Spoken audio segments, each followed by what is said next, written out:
why do you want to go on the Florence program? And I said, well, really, I just got to get out of Toronto.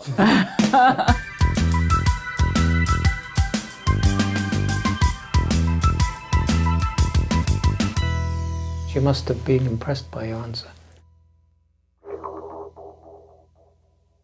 That's where we met, was on the off-campus program, 92, 93, Florence, Italy, through the Ontario College of Art. In Florence, there was a facility there you could use for painting. So some people chose to paint in the studio and some people chose to paint at home.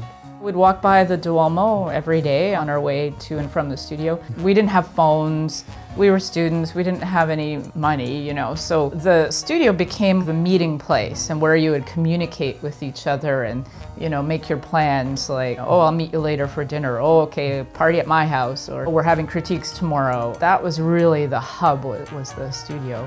In some ways it was a bit artificial being stuck in this sort of historical place when your main interest was in doing contemporary art. So there was a bit of a mismatch in that sense.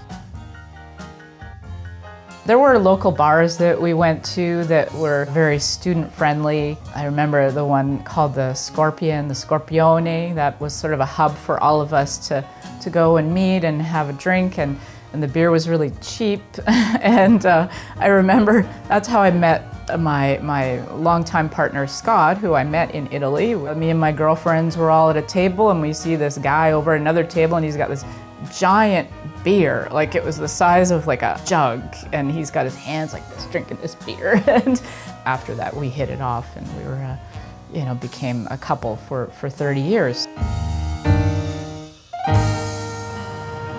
And our teacher that came with us on the program was Rae Johnson, a well-known painter and teacher at OCAD at the time. To me, what made Rae Johnson special, her kind of do-it-yourself attitude and not taking any crap, extremely smart, well-read, very talented, and just kind of didn't beat around the bush with things. She'd tell it like it was. When I could, I would get personal critiques from her, and she could be quite brutal. In fact, she was brutal. Some of the things she said were very unpleasant, but she was very serious. The one thing you got from her was she was serious about art. Although she was supportive of students, she really didn't have much time for those who were fooling around, who were just trivializing art. Rae Johnson had a show of her own work at the Canadian Cultural Centre in Rome.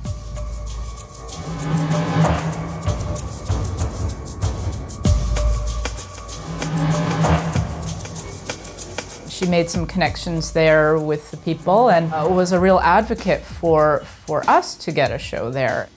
You have been looking, I suppose, at some paintings and installations by students from the Ontario College of Art in their show held in the Canadian Cultural Centre in Rome.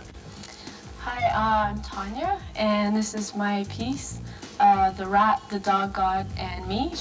Very eclectic and quite exciting show, which has caused a lot of stir in Rome in the winter months of 1993. My name's Hugh Alcock. This is my painting.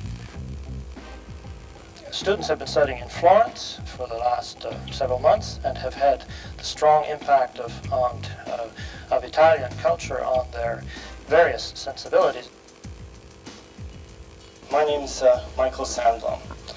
I'm interested in making paintings that appear simple at first glance but become more ambiguous and indeterminate the longer you look at them. We called it Icon, the name of the show, but because it was just everybody's individual work, there wasn't a concept that tied it together. The show itself didn't directly influence us to stage independent shows back in Toronto, but it was a push in that direction. We were learning the skills that were necessary to stage a show because it was all the do-it-yourself sort of culture. And that was something that Rae Johnson encouraged because of her own personal history, because she was the founder of Chromazone, which had started in the late 70s and was very much a do-it-yourself gallery that was very successful. It was definitely planting that seed, like, oh, this is possible. And I guess having like an actual show in a public place that wasn't the school, you know, it was the Canadian Cultural Centre in Rome, and people from Rome came, and I think the mayor came to the opening and sort of brought us out into the bigger world.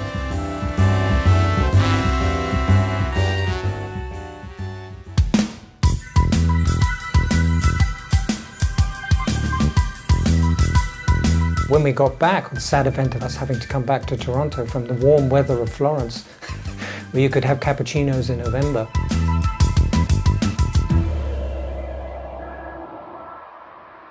Soon afterwards, we actually staged 2 shows of the Florence students' work in Toronto. I was done school, Scott was done school. We're just thinking, well, what do we do now? You know, we want to show work. Do we go hat in hand to all the galleries and try to get a dealer? And then I said, well, hey, Scott, I've got the mailing list. We've got a group of friends that are looking to show work and we know we can work together.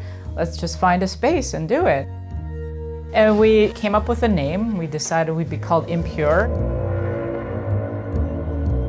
At that time in Toronto, office buildings had vacancies. There was a lot of space to rent. And I think it was 96 Spadina, the Darling building. That's where the Redhead Gallery was. And that's how I ended up getting to know the superintendent there, asking him about renting space in the building. And he said, oh yeah, we've got somewhere on the 3rd floor, And so we rented the space and then we were all set to go. There were a few people in our cohort who did get directly into galleries, but a lot of us are just left in limbo.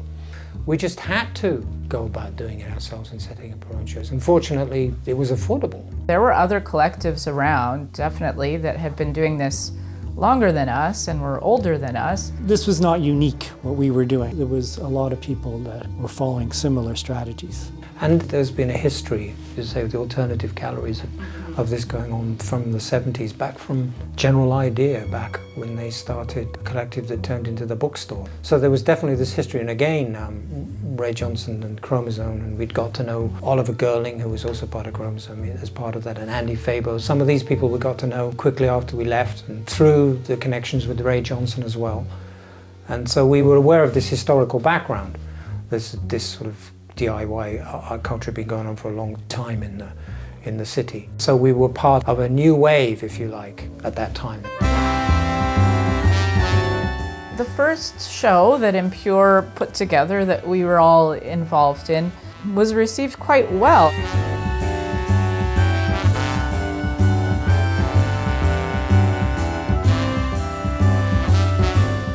I think that was a great motivation for us to keep going too, because we're like, oh, actually people are paying attention to what we're doing and we are getting people coming to the show. Fame is around the corner, and then the money. Right? Yeah.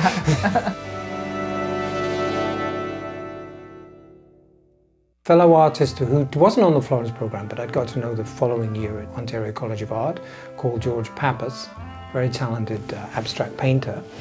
He and I and my wife shared a studio in an old industrial building at Carlaw and Dundas. And while we were there in this windowless room, we started talking about staging a show. It seemed something we could do. But fortunately, George knew the owner of the building, so he just got in touch with the owner and said, could we get any space? And this guy said, yeah, $400, you get 4,000 square feet. So that's was how it all started in the next generation, or the next iteration, I should say, of collectives, and that was called Dead Industry, named because of the place, the location, in a dilapidated old industrial building, and tongue-in-cheek, the idea that painting, that it mainly was dead. We had been back to school for a year, so we had some other people that we wanted to work with that weren't part of the Florence program. And we had this very large space, so it would be a much bigger show. We thought we would kind of open it up and loosen that kind of criteria for inclusion. It was a dramatic space, different rooms and different, like some dark corners. So the hanging of it, we kind of worked with the space in terms of what went where. That ended up looking really good in the end.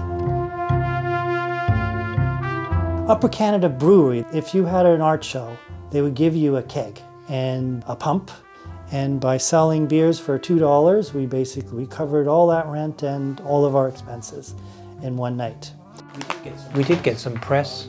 Yeah, again in I Magazine and Oliver Girling, and in this case the review was part of 2 other collaborative shows. We also got a review in Canadian art. And again, that was a review of 3 or 4 collectives that were showing at the same time. So it seemed to be in the air. We did continue to do a couple more shows in pretty rapid succession there with a sort of subset of the people that were involved originally. And after doing those 2 shows, so we really opened it up. So we, well, you know, we don't have to be involved in every show.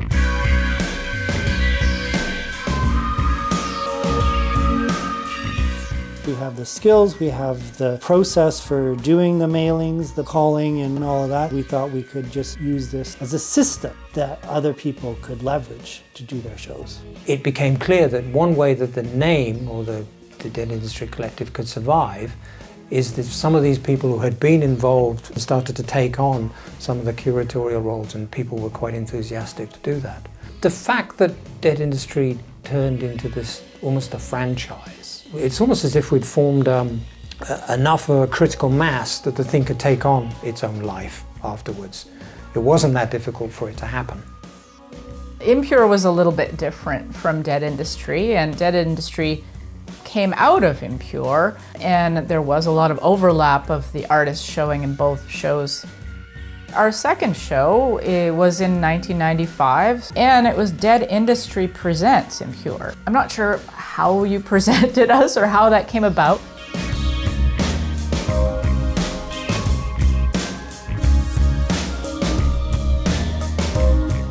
Our group in general was smaller. You guys had way more people involved. So Impure had a vision, I guess, but it was more, it wasn't like you guys where, you know, you're sharing it out and sort of franchising. You know, we kept the name Impure, and I guess the vision would have been still that kind of punk attitude where, you know, we weren't causing anarchy or anything, but it was like outside of the system.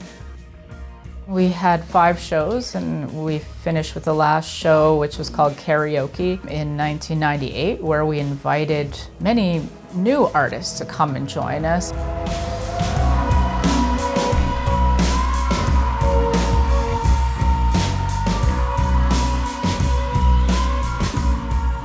And it was kind of like our grand finale, which I don't know if we knew at the time that it would be the last show.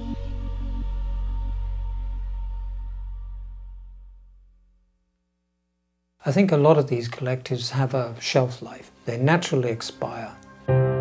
People got busy with other things in their lives and different, you know, paths, career paths and whatever. And we were getting older. I think the main reason for all of us to have a collective was to start a career, an art career. One of the brutal facts about the art world is that most people are not going to have self-financing art careers.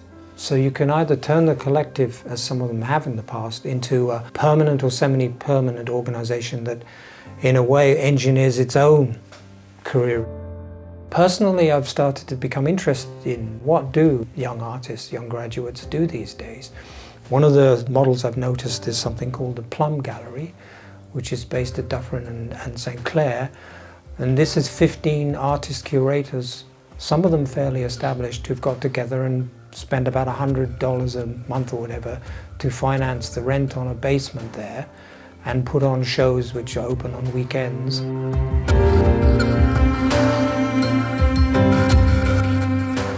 Another thing I've noticed is there's a gallery called Joy's Gallery that's open up at Dufferin or at Lansdowne somewhere, and they are basically in a lane.